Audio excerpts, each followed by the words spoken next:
names and receive the blessings to have the Ananta Kalyana Gunas, all the divine qualities of Devi Parashakti. And if you'd like to go ahead and not wait and register yourself for these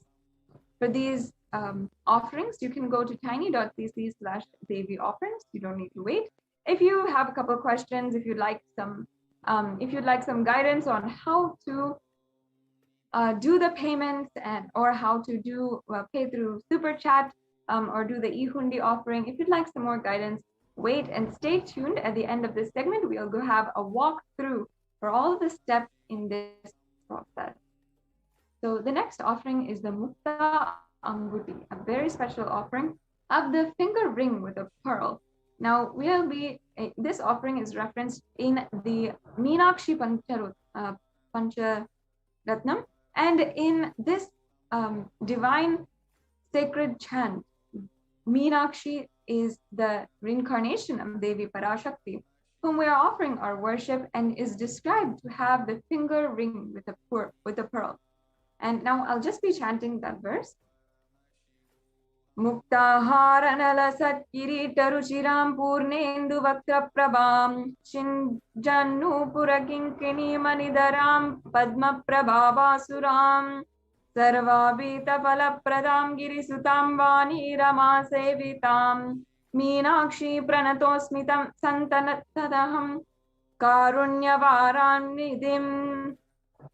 I bow down to the goddess Meenakshi, whose crown has garlands of pearls and face shining like the full moon, who wears anklets that are studded with gemstones and small bells, who is shining like the splendor of a lotus, who grants all the wishes, the daughter of the mountain, who is worshipped by Vani and Rama. I remain ever bowing to the goddess Meenakshi, the ocean of compassion. So for Meenakshi, the pearl is known as a very favorite ornament for her. So we offer the pearl as in reverence to Devi Meenakshi. So this offering is a beautiful offering which you can do in order to achieve complete completion and success in all of your business endeavors. We can go on to the next slide.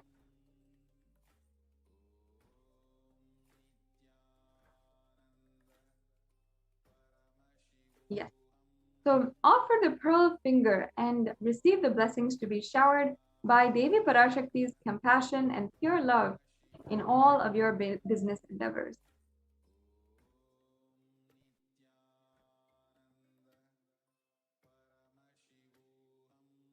Yes.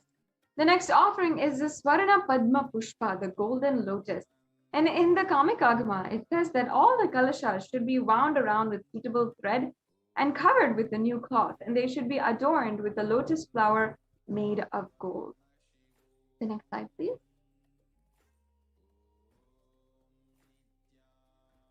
So there are hundreds of scriptural references for using lotus in the worship of Paramashiva, and almost everything in worship of the ultimate involves the consecration of deities, of worship, or meditating on, or the mudras and asanas during worship, which involves the flower, the lotus pericarp, and the stems and the flower. So you can offer the lotus, the golden lotus, because it is a sacred item, sacred and divine flower. Even the Shakti of Paramashiva is called lotus, and there's so many other ways that lotus appears in the different scriptures. So you can offer this lotus in any size you wish and be blessed to have the state, space, and powers and being of Devi in your inner space amidst every adverse situation in your life. The next offering is the Swarnamati. So I'll just be chanting the Pramana. Nakadiditi samchana namajjana tamo guna padadvaya prabhajala parakrita taroruha. You whose brightness from toenails destroy the darkness of ignorance from the minds of devotees who prostrate at your feet. You whose brightness from your 2 feet overpowers that of the lotus flower.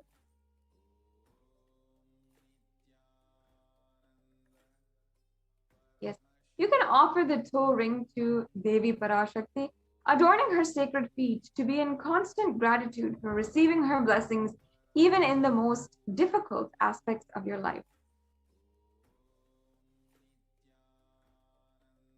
And the next offering is the Swarna Mangtika, the gold hairline jewelry.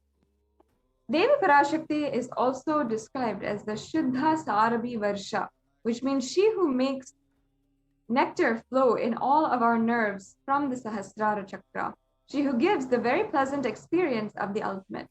The Mangtika represents the nectar flowing from the Sahasrara Chakra, which is fully open. So you can offer this Mangtika as an offering of gratitude and get then and achieve the blissful state of overflowing gratitude and space of complete completion. Once again, if you'd like to make any of these offerings and go ahead to the next step, you can go to tiny.cc/Devi offerings, Devi-offerings. Yes. Now, the next offering is the most coveted Pratyaksha Pada Puja, which is especially auspicious to offer at this time during the Guru Purnima, Brahmotsavam, and during Guru Purnima, which is just coming up around the corner for us. So I'll just chant the Pramana once again. Nakadidita samchanana majhanatamo guna padadvaya prabhajala parakrita saroruha. The illuminating splendor of Devi's toenails dispel the darkness of ignorance in the devotees. Prostrating at her feet defeat the lotus in beauty. So this shlokam number 83 of the Saundarya Lahari states that the nails that have been sharpened by constantly being touched by the crowns of celestial beings who always prostrate before Devi. And tamoguna is considered as darkness. And in this stotram, tamas is indicative of ignorance in the minds of devotees by constantly prostrating before Devi, their ignorance is removed and they attain ultimate knowledge. So you can offer the Pratyaksha Pada Puja and receive the blessings, all the auspiciousness and blessings of the Supreme Pontiff of Hinduism. And I encourage each and every one of you to do this offering, make this offering on the most sacred day, Guru Purnima Day, on July 23rd, this month, which is just coming right up around the corner. So make sure you're starting to plan for how you can make this offering on Guru Purnima Day. Now, the last seva that we have, a very special seva, is the offering of the Vastra Seva, the sacred clothes for adorning Paramashiva and Parashakti. And Swamiji and the Yajaman will receive all the blessings and auspiciousness once again of the Supreme Pontiff of Hinduism in offering the Vastra Seva to his divine lotus feet.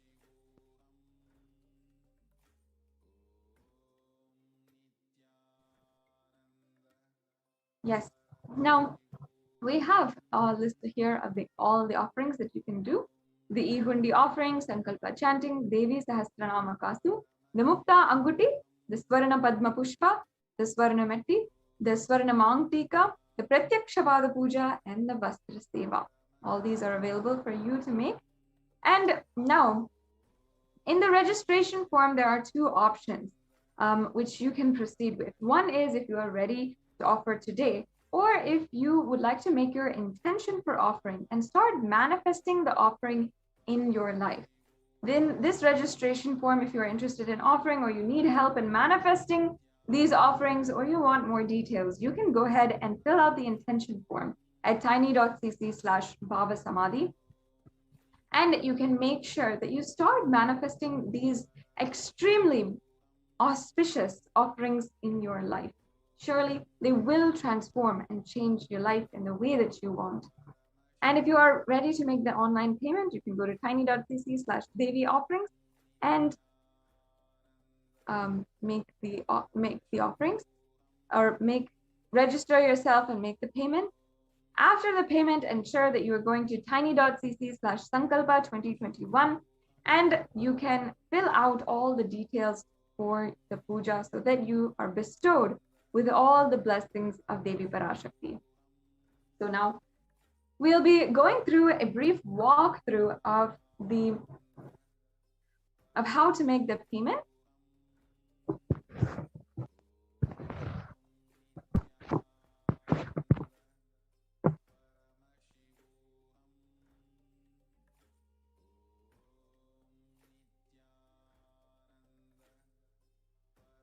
Yes. So before that, we will go on to the next segment of today's program, the Adi Kailasa Sarvagnapeetham administrators, Manitya Achalananda Swami and Manitya Pranapriyananda, will be joining us to give us the latest updates and also to describe to us, share with us the status and the ongoing updates from the Adi Kailasa Sarvagnapeetham, the Kailasa's COVID Care Center in India, in centers around India and in Adi Kailash. So let us now proceed with the next segment in today's program. Thank you for joining us. We'll be right back with you.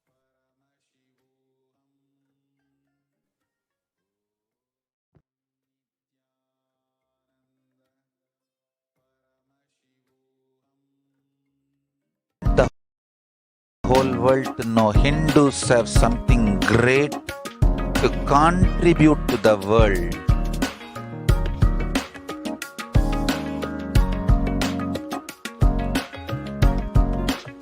We have something great to contribute to the world. Let us do that.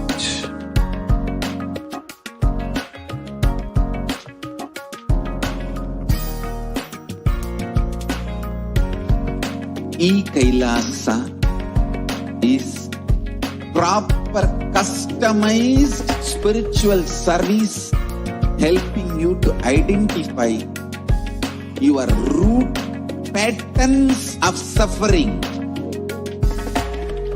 We have perfected the science of helping every individual from every cultural, religious, nationality background.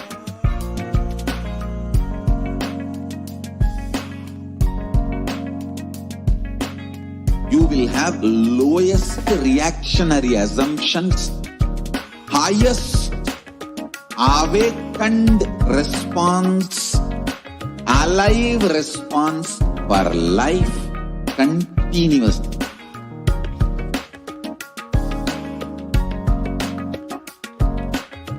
Kailasa is enlightenment ecosystem, literally enlightenment itself in your own home, wherever you are. Proper customized spiritual service helping you to complete with your life negativity. Withdrawal from life, self-hatred, self-denial, self-doubt, so much of tiredness, laziness. We can support you aligning your diet, your attitude, your aptitude, your understanding about life. We can help you with everything.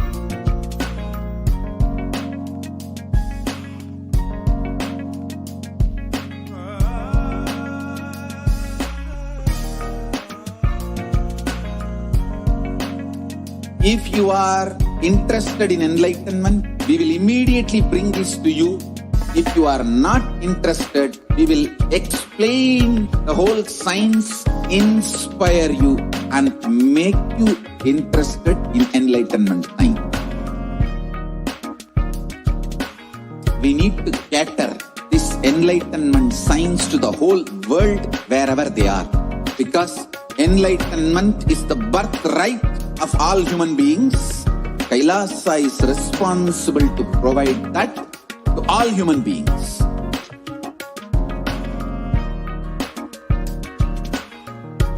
Kailasa is the totality of the knowledge I received from my gurus and practice manifested in my life, perfected by teaching millions of people from all cultures, time zones, backgrounds, genders, nationality, race, from every creed.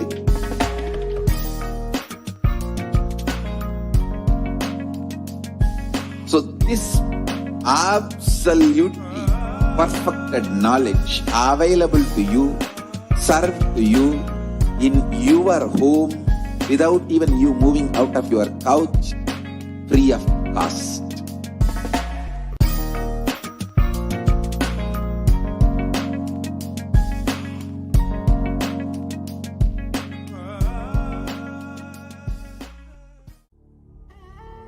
What I mean by the word Kailasa, listen intensely. Enlightenment ecosystem, literally enlightenment itself, in your own home, wherever you are. If you cannot come to Kailasa, it's okay. Kailasa can come to you. Kailasa coming to you is Kailasa.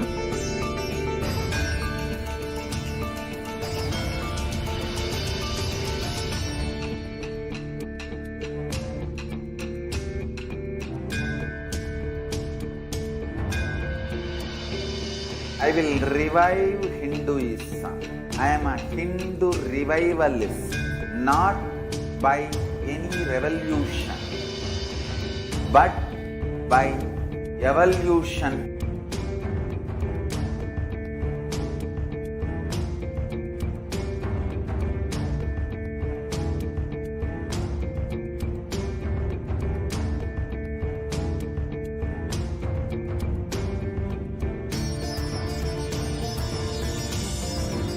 And setting model community.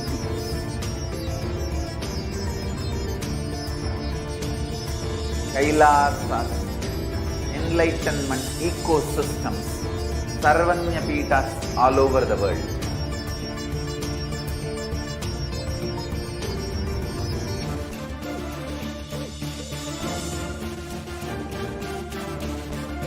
All powerful cognition, knowledge, only when you live, power manifestation and possibilities manifestation happens. It's a fundamental truth.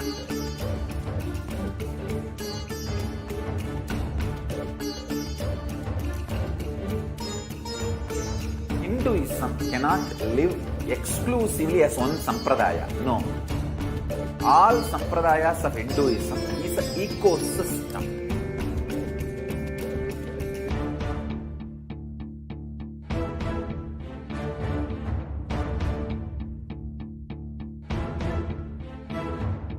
So don't keep quiet thinking that if one sampradaya is attacked, only that sampradaya is going to be affected. All of us are ecosystems.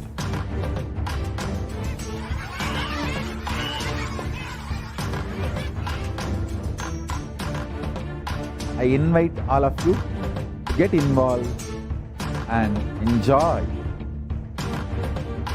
Hinduism by the principle of Dharmo Rakshati Rakshitaha. When you protect Dharma, Dharma protects you. We will make the whole planet flourish spiritually. The spiritual prosperity will happen to the whole planet. We all have to coexist together.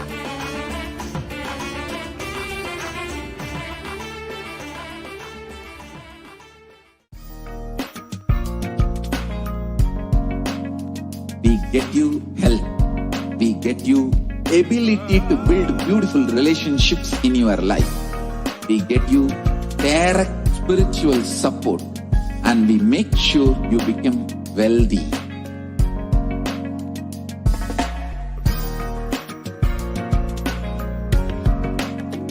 We won't stop giving you just good life.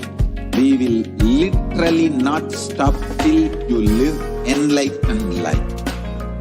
Manifesting the state of Paramashiva, space of Paramashiva, powers of Paramashiva, being of Paramashiva.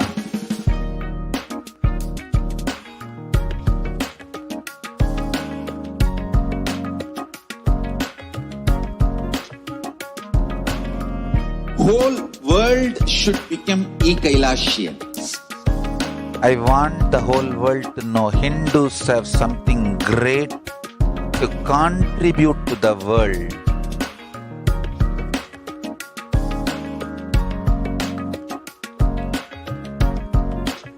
We have something great to contribute to the world. Let us do that.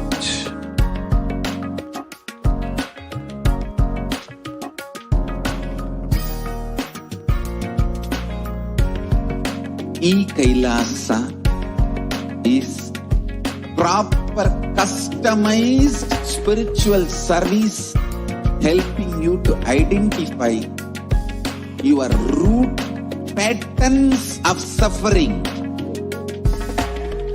We have perfected the science of helping every individual from every cultural, religious, nationality background.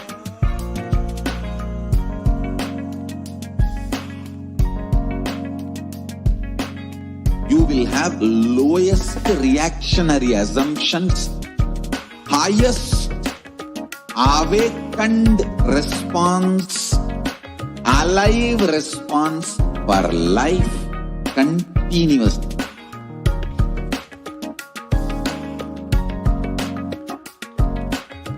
Kailasa is enlightenment ecosystem, literally enlightenment itself in your own home, wherever you are.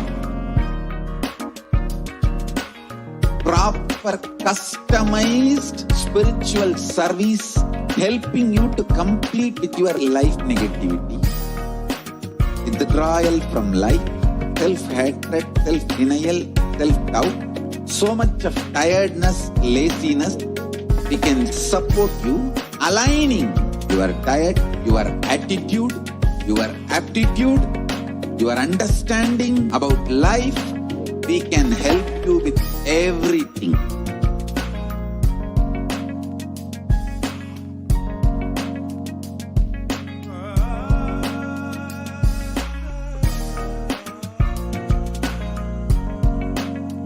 If you are interested in enlightenment, we will immediately bring this to you.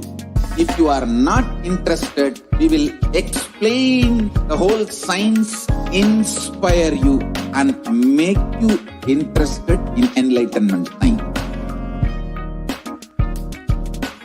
We need to cater this enlightenment science to the whole world wherever they are, because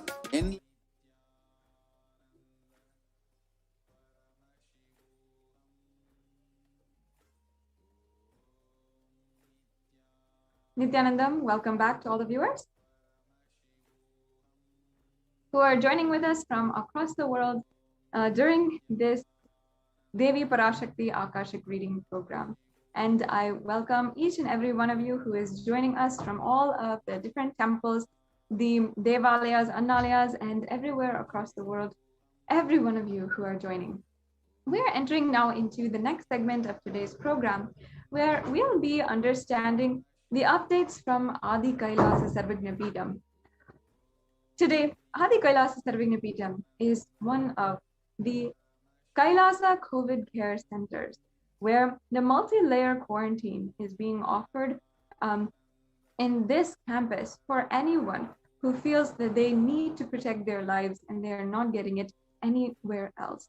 In India, more than literally the number of cases have started skyrocketing and we have seen no end in sight. Literally, so many authorities, even the health institutions, everyone is being burned out of hope and burned out because they are exhausted with the amount of cases that are happening and the amount of deaths that are happening.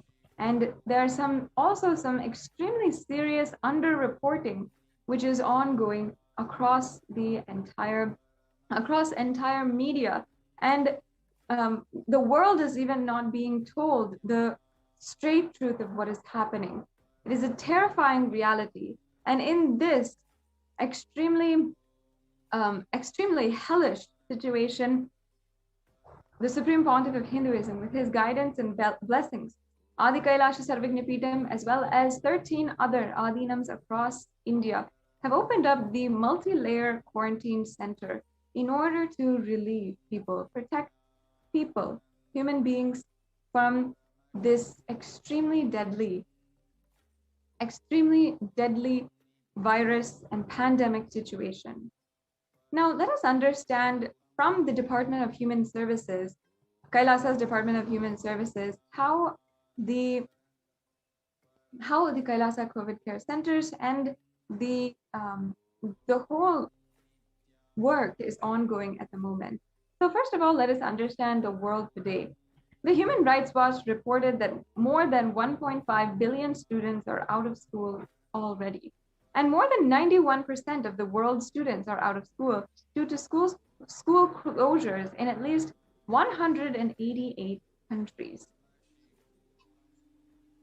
So if we see 36.5% of the US college students, they are pointed to stress as the biggest reason why their academic performance suffered negatively for the past 12 months.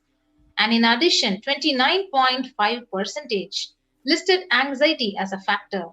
For American middle schoolers, 61% of teens admitted feeling a lot of pressure to get good grades.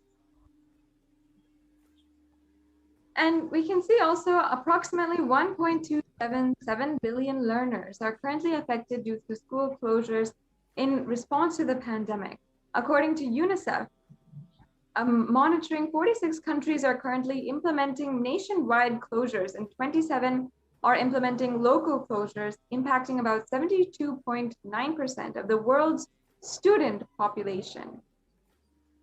Yes, so in a survey by the mental health charity Young Minds, which included 211 participants up to the age of 25 years with a mental illness history in the UK, 83% said the pandemic had made their conditions really worse, and 26% they were unable to access mental health support, peer support groups, and face-to-face services have been cancelled.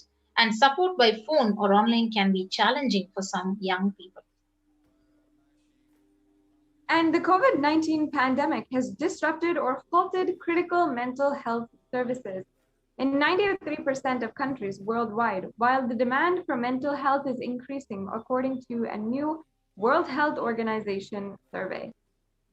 So recently, a study also found that 18% of the individuals, including people with and without a past psychiatric diagnosis, who received a COVID-19 diagnosis were later diagnosed with a mental health disorder such as anxiety or mood disorders.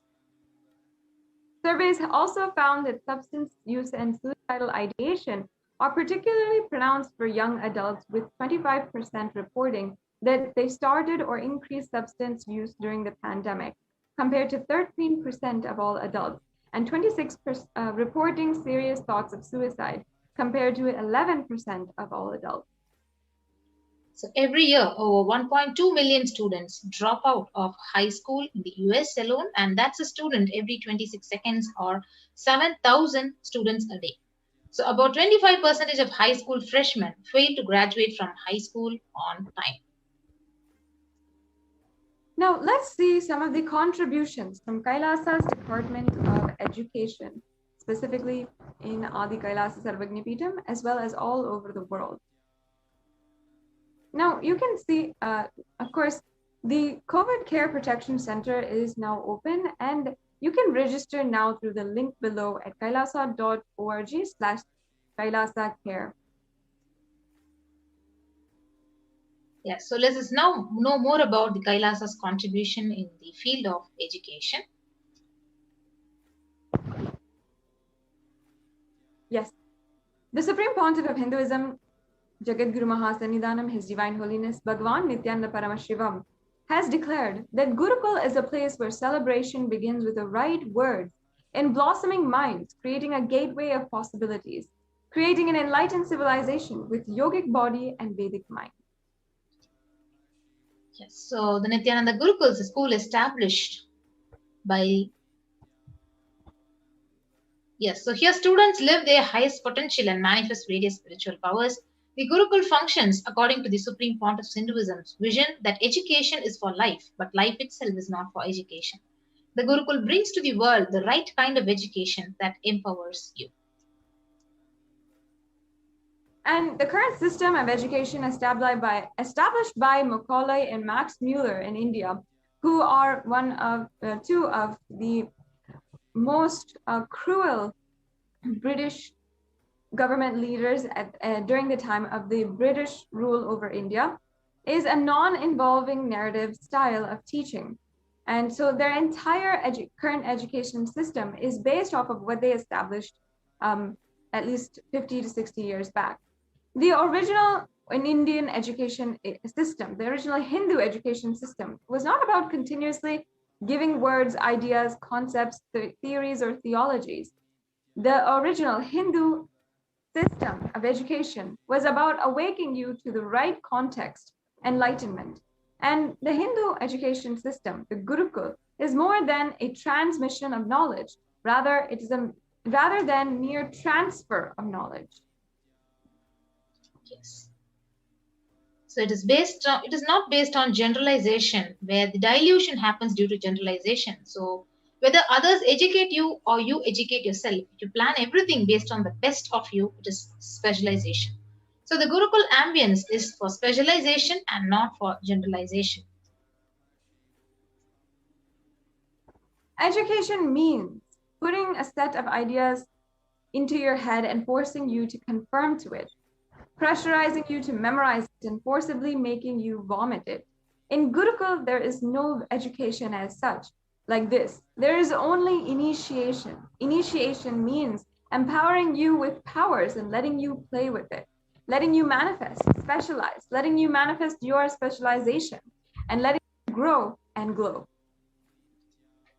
Yes, so the purpose of education is manifesting good, beautiful, and best contributing citizen of the planet Earth and for humanity. So in Vedic tradition, examinations are not done by question and answer method, and that is Macaulay's method, which is clerk making, whereas in Vedic tradition, all the examinations are conducted by the thought current you carry. The person will be made to speak in the presence of Pandits who have mastered that thought current. So they will see whether he can spontaneously express that thought current. If the student is able to express the thought current cohesively, then he has mastered it. Now, what is real education? The Supreme Pontiff of Hinduism has explained to us.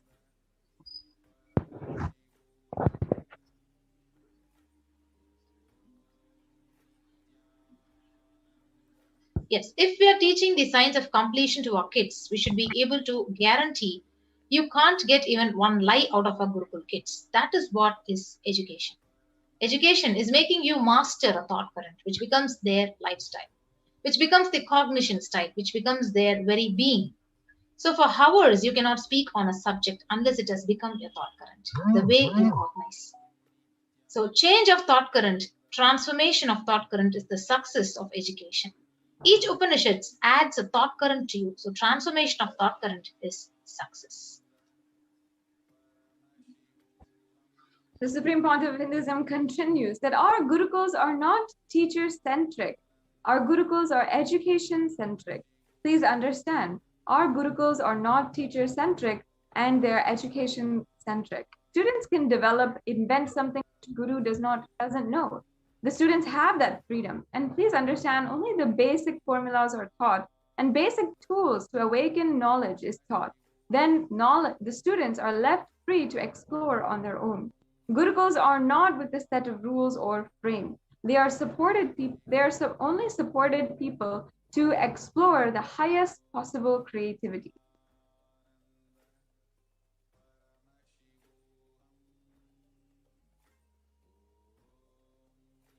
Yes. So Gurukuls are not like dams. So it is an embankment. So embankment is different and dam is different. So with a dam, you are dammed. So it is embankment and not dam. So that is why many of the Advaita Guru's disciples were Vishishta Advaitas or Advaitis. Or many of the Vishishta Advaiti Guru disciples were Advaitis. Means what? Only the basic analysis scales were given to you, but you are left to feel, analyze. So you're given spoon, not spoon-fed. You are not spoon-fed, you're only given the spoon. that freedom, the freedom itself shows, otherwise you will be shocked actually that in Ramanuja's guru, Ramanuja is a very profound enlightened being from Sanatana Hindu Dharma, was even able to think in the language of Vashishta Advaita, shows the freedom available in Gurukul. So what the Supreme Pontiff of Hinduism is explaining here is about how even if your guru has a certain thought trend or philosophy which they're specializing in, the guru's disciple need not specialize in the same philosophy or the same lifestyle and philosophy. At the same way, there are many Advaiti students who studied at the feet of Dvaitis and Vishishta Advaitis. So these are different philosophies in the Vedic tradition, philosophies or great sacred sentiments that have been elaborated in the sacred scriptures. And it is not necessary that the guru's disciple follow what the guru is teaching and practicing as their own lifestyle. In Sanatana Hindu Dharma, it gives only the tools to explore, but it does not put you in any frames, any restrictions or dams. If you read the Shanti mantra of the Sahasranama Bhavatu, it is education-centric, not teacher-centric. And unfortunately, in the modern day, because teachers have not taken the responsibility to become education-centric, the entire education system today in the modern day is teacher-centric.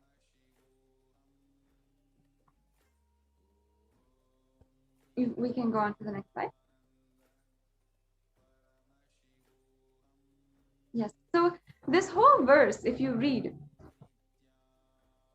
may we both together be protected. Here, the teacher is also praying along with the student.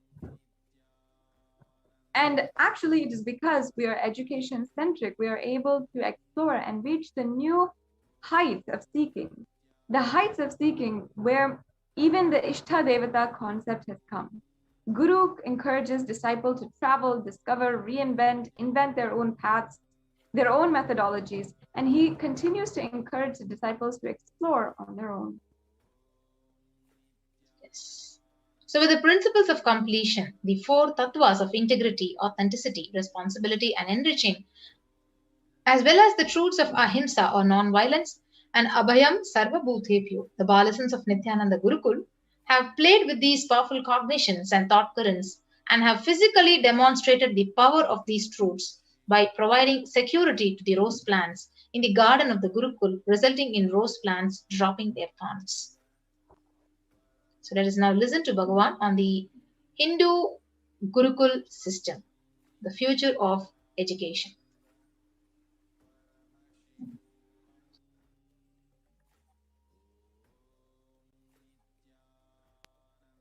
Now it is time, as per the astrology, no theory can rule any human society which is imposed on that society more than 60 years. Now 60 years is over for the non-involvement narrative education system. I am telling you, future is Gurukul system. The future of education is where the teachers and students live together in one place. If needed, let the parents also stay there. But because basically kids do what you do, they won't do what you say. Understand? They do what you do. They won't do what you say. Whatever you do, simply they will do. They will never do what you say. Most of the time, they don't care for what you say. the future of the Indian education system, I can say the future of the any intelligent education system will be Gurukul system. I am not talking out of pride or arrogance. I am talking seeing the future. I am telling you, I will be leading this revival in the education system through our Gurukul system.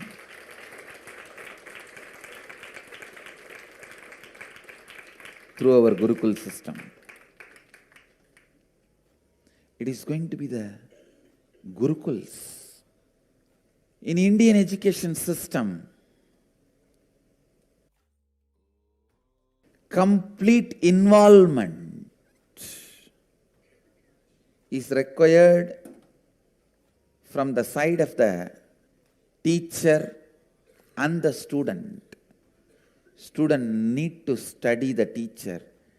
Teacher need to study the student. Understand? After thoroughly studying the student, teacher identifies the right subject in which the student will be successful.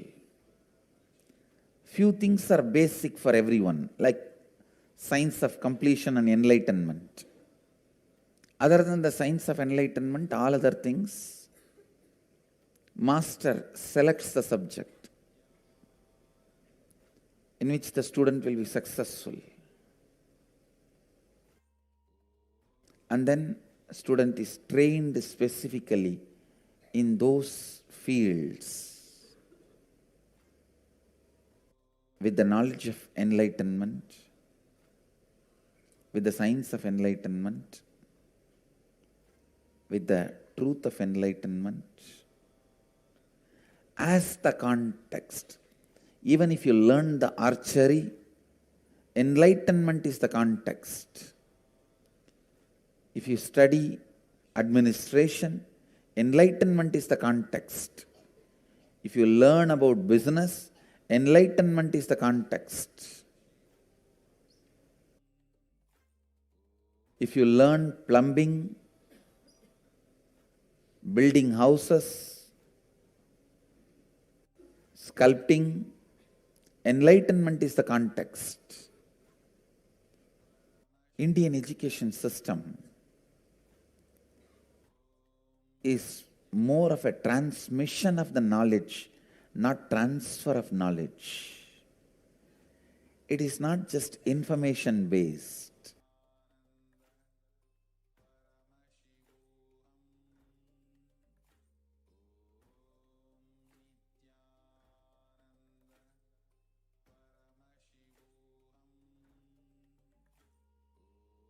Now it is time, as per the astrology, no theory can rule any human society which is imposed on that society more than 60 years. Now 60 years is over for the non-involvement narrative education system. I am telling you, future is Gurukul system. The future of education is where the teachers and students live together in one place. If needed, let the parents also stay there. But because basically kids do what you do, they won't do what you say. Understand? They do what you do. They won't do what you say. Whatever you do, simply they will do. They will never do what you say. Most of the time, they don't care for what you say. the future of the Indian education system, I can say the future of the any intelligent education system will be Gurukul system. I am not talking out of pride or arrogance. I am talking seeing the future. I am telling you, I will be leading this revival in the education system through our Gurukul system.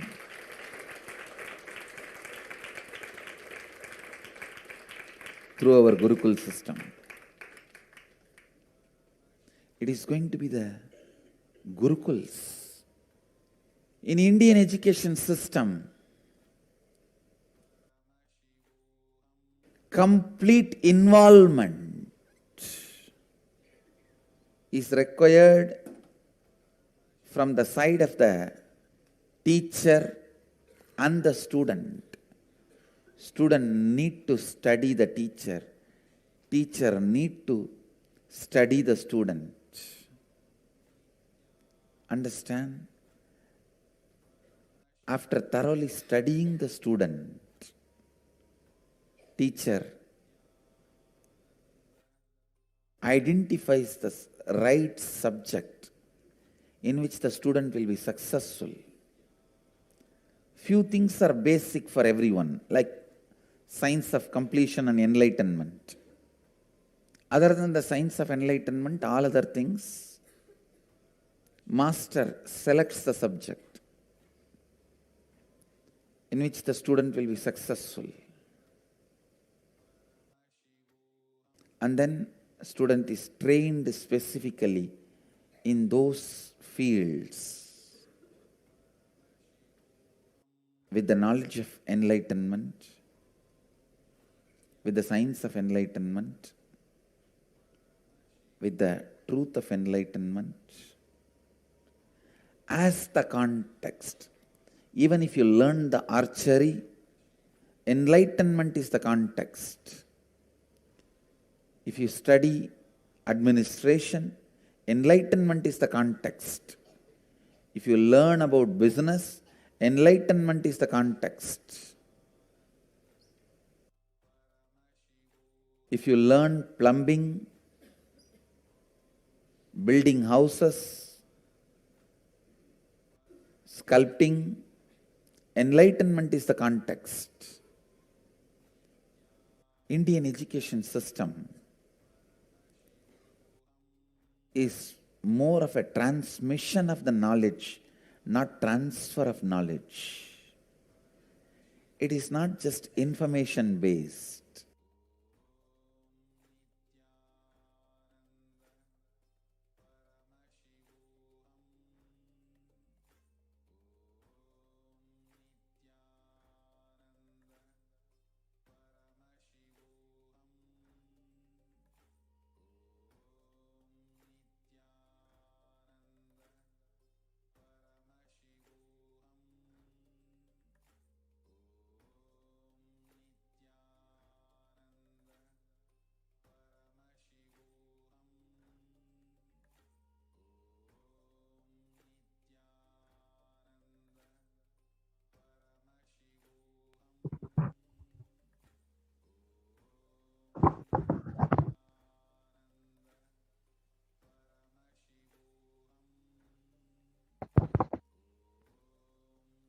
So now let us understand. Today, the education is known to be the key factor in enabling upwards socio and economic mobility and strongest means from removing poverty. The right education is crucial to well-being, stability, and growth for not only every child, but for the humanity as a whole. The Gurukul system is known to be the knowledge transition system of Hinduism and one of the pillars which kept Sanatana Hindu Dharma alive and standing as the world's most ancient living civilization. Through Kailasa's Department of Education, the Supreme Pontiff of Hinduism is the Gurukul system is being revived in its entirety.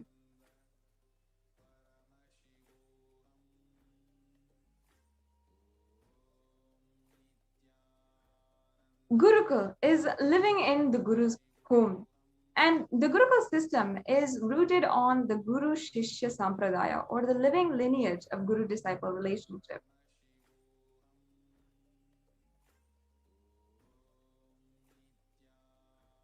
After decades of study on the physical, chemical, and biological uniqueness of meditative states and enlightened beings, it has been found that in the normal waking state alone, the brain waves show that there are complete meditative states despite being fully active and engaged.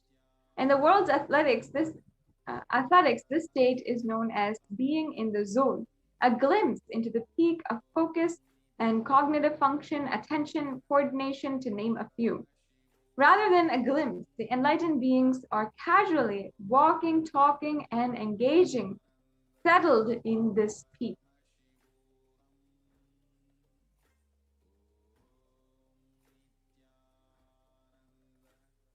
And recent studies have also found that we imbibe the body language, behaviors, and patterns of those in our environment, not just on the behavioral level, but just to the depth of the neurological layer. This is also known as the mirror neuron effect. In this way, there is no better teacher than the enlightened guru, who, as per modern science, exists as the superconscious, biological, reproducible anomaly.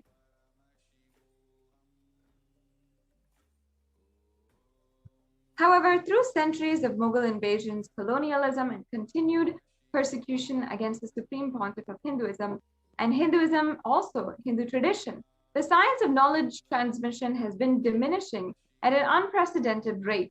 After careful study in the colonialism area, it was found that the Gurukul system was standing as the backbone of the stability of the Hindu civilization.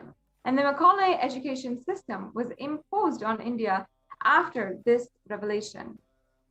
In totality, during this Hindu Holocaust, we saw 13,000 universities across Bharat and 200,000 Gurukuls were destroyed in Bengal and Bihar alone.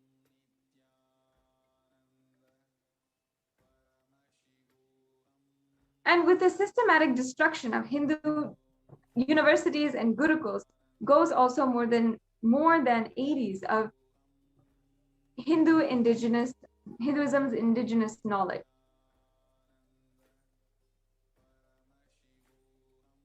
And this is a quotation, an absolutely terrifying quotation from Thomas Macaulay, made on the 12th of October in 1836. This is from the British records of their imposition and their rule over India.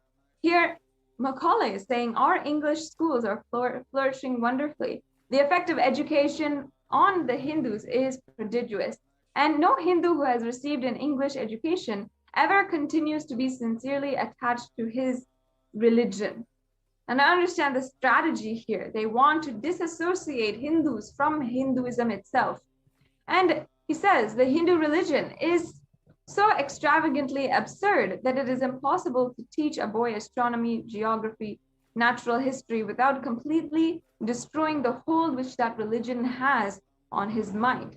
It is my firm belief that if our plans of education are followed up, there will not be a single idolater among the respectable classes in Bengal 30 years hence. And this will be effected without any efforts to proselytize, without the smallest interference with religious liberty, merely by the natural operation of knowledge and re-edification. I heartily rejoice in this prospect. So once again, this is an extremely abusive quotation by Thomas Macaulay on the strategy to entirely destroy Gurukuls. And we have seen the numbers of how many Gurukuls universities were destroyed. And now let us understand, in contrast, how the Supreme Pontiff of Hinduism has been reviving Kailasa's Nithyananda Gurukul, the grand revival of Hinduism's Gurukul and universities. On the 2nd of October 2006 was the official inauguration of Nithyananda Gurukul in Adi Kailasa in Bidadi, India. And we're here seeing the Supreme Pontiff of Hinduism with the first batch of Gurukul students.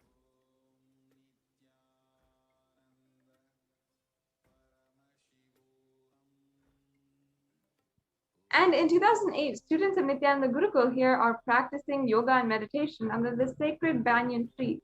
This is in Adi Kailasa also. We can see all the students of Gurukul who are doing the regular practice.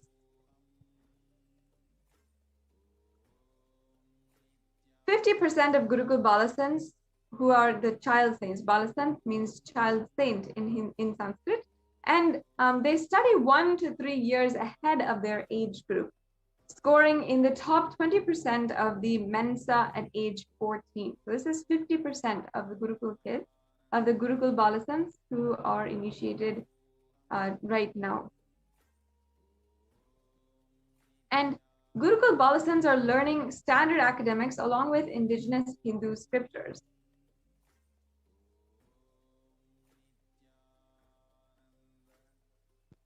The next slide, yes.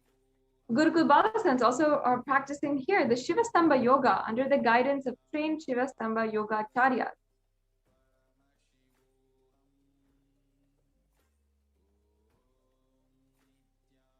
And Gurukul Balasants are demonstrating the ability to perform Kundalini Raju, even blindfolded. So this is from the 20th of May, 2018. And also the Supreme Pontiff of Hinduism here is personally teaching the science of Dhanur Vidya, the lost science of Vedic archery.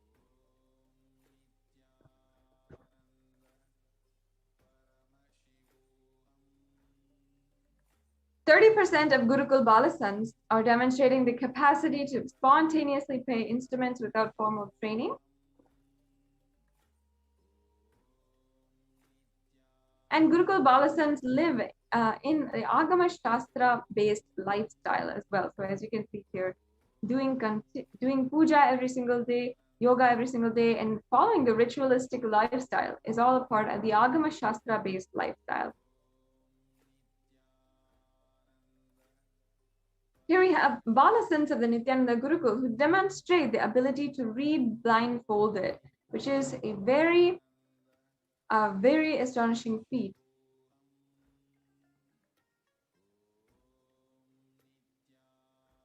And Gurukul Balasants participate in Vakyartha Sadas as well. Vakyartha Sadas meaning the Hindu think tank on Hinduism, think tank. And also Balasants here are a part of the Nithyananda Raja Gurukul addressing Kailasian delegates in Tiruvannamalai, India. Balasants of Nithyananda Raja Gurukul, after successfully hosting the worldwide webinar on the highlights and science of the Nithyananda Gurukul. And here we have the impact of Gurukul presented in a graph. And then we see the effects of whole brain learning, stress-free living, and zero-teen violence or aggression, and quantum memory activation, recalling verbatim after a single hearing called Eka Santigrahi is in the Vedic age. So this is actually a very profound power, the power of Eka Santigraha, which the Supreme Pontiff of Hinduism himself demonstrated as early as 3 years old, as was shared by his biological mother. And we also have the revival of Kailasa's Nithyananda Hindu University, the world's largest Hindu university established around the globe, with 450 plus campuses in 150 plus countries, available to the public from 2003 and onwards. Yes, and also Kailasa's Nithyananda Hindu University, reviving and presenting in the world's most ancient lost knowledge in a user-friendly way. Ancient truths taught in a way directly applicable for the modern man's personal, practical, and professional life.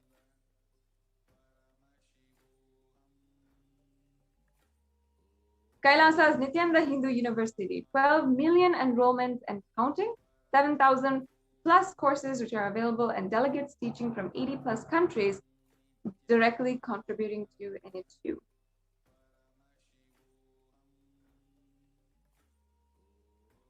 Yes. Long rituals are not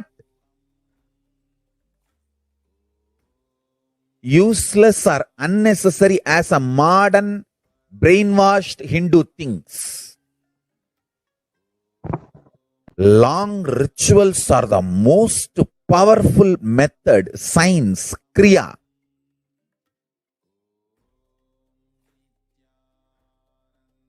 to awaken all the life energies. See, totally we have 21 life energies. I will describe all the 21 like a fundamental principal forces of life, like gravity, how all these are fundamental forces, principal forces externally. Internally, there are 21 life energies. Ability to visualize, ability to make decision. All these 21 is given to you, but you use them accidentally. That is why your life is full of accidents. Your marriage is accident, wealth is accident, life is accident, money is accident.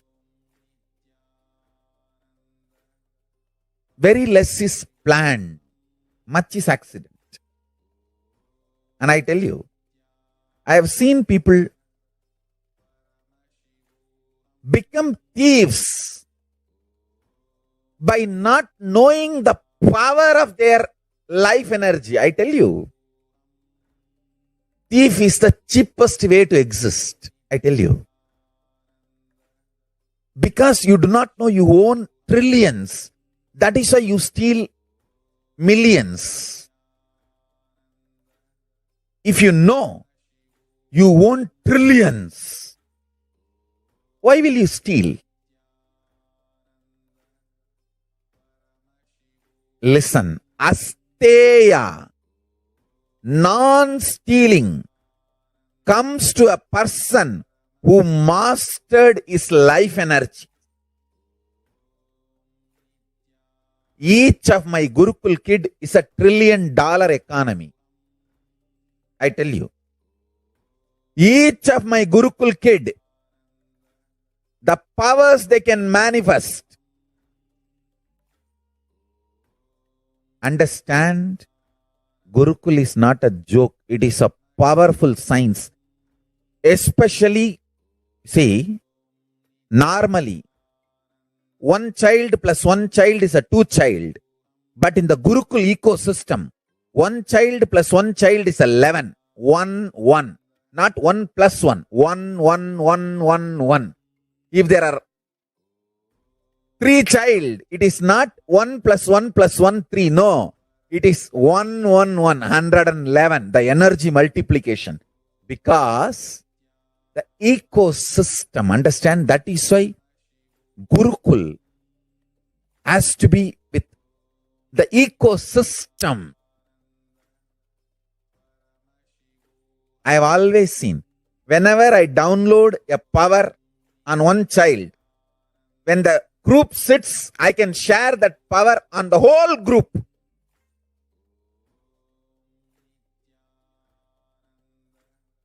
Because when team of kids or balasans or sannyasis or brahmacharis, when they sit as one team, it is very easy for me to just like a lightning pour the energy on them. Understand? The Sankhya of life energy is different. The multi-dimensional logic of life energy is different. People cannot understand this Sankhya. The multiple life energies, awakening them to its peak and manifesting them is all about life.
Yes.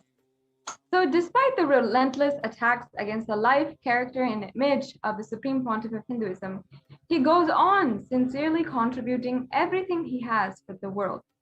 And from the field of nutrition to education, from protection of religious freedom to the revival of indigenous traditions, the Supreme Pontiff of Hinduism has sincerely contributed in every facet. This has not gone unnoticed by the world's dignitaries, leaders, and multi-faith diaspora.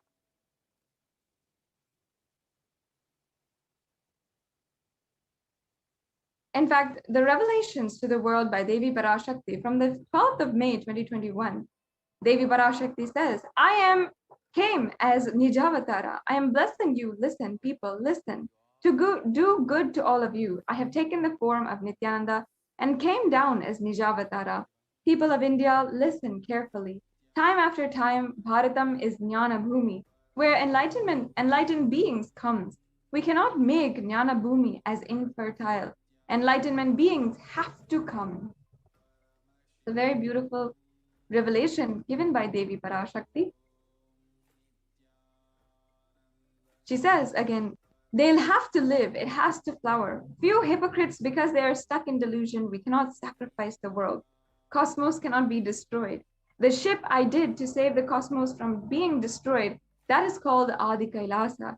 The ship I did to protect beings from Pralaya is Adi Kailasa. Because of the conspiracy of Drohis and enemies' rule, the captain had to leave the ship. Before 12 years, knowing the great deluge that is going to happen, all Aushadas, by this Guru Purnima, that Jnana Rasavadam, Navapashana is going to flower. Allow people to come and take a dip in Navapashana flower. People, whoever comes and dips in that Vaidyasarovar, they will not have death. They will not have corona. Crores and crores of people will come in line, and every day they will come and dip in Anandalingam. Listen well to my words. For India, I made ship as protection, the Nithyananda Navapashana Lingam and Vaidyasarovar. Go to Adi Kailasa. O Indians, listen. All those regretting losing Nithyananda Nijavatara, without confusion and without taking just as lip service, go to Adi Kailasa. Scores of people will come there looking for your help. Navapashana water, feast, and medicine, to get health and protection and enlightenment, to protect India from the greatest destruction. I, Parashakti, made this huge ship, and even if the captain is not there, ship is there.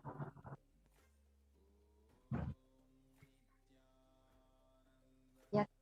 When the first world countries closed their borders and schools during a massive global emergency, Kailasa has opened up its doors to all without exception.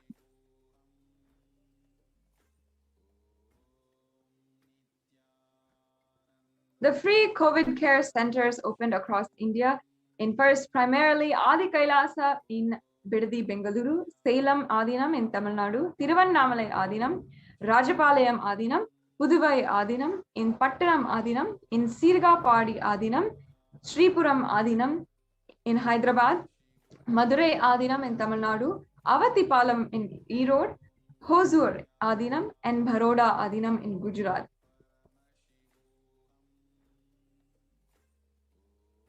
And Kailasa rushes to aid India as India finds itself on the verge of the COVID-19 third wave. And here we have multiple free COVID care centers opened across India, various social services offered during the pandemic in Kailasa's de facto spiritual embassies across India, and spiritual services offered during the pandemic in Kailasa's de facto spiritual embassies, and cosmic revelations on the global pandemic. So the free social services offered during the pandemic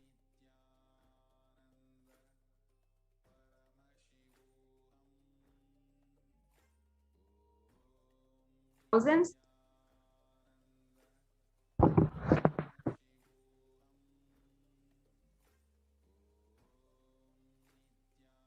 Seems like we have a technical difficulty. We apologize to the viewers. Please stay tuned. We'll be right back with you.